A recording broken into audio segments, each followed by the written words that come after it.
So I got these tote tracks with my Dreambox, which are really cool. They replace your traditional pegs, and because they go all the way from front to back, you actually don't need a shelf for all of them.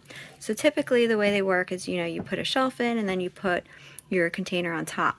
But with these tote tracks, you can put the tote right in here, the container right in here, and it'll sit on here. And that, I think, is going to let me put a lot more totes in my Dreambox than I could otherwise. So I'm really excited to see how many I can get in here. And I'll show you what it looks like when the tote goes in. Alright, so first things first, I'll show you how easy these are to put in. I'm actually holding my camera right now, and I'm going to put them in one-handed. And there you go. Normally, you would not be able to do that so easily. And then, here, if I'll back up here, just to show you, your tote then just sits right on top. That is so cool. That is going to take up so much less space, and I'm going to be able to fit so much more in here.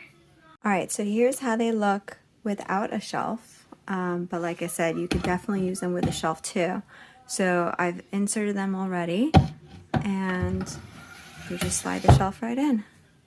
And then these work really well. These work really well when you put a shelf, and then you put the shoe totes in with it. I'll show you what that looks like.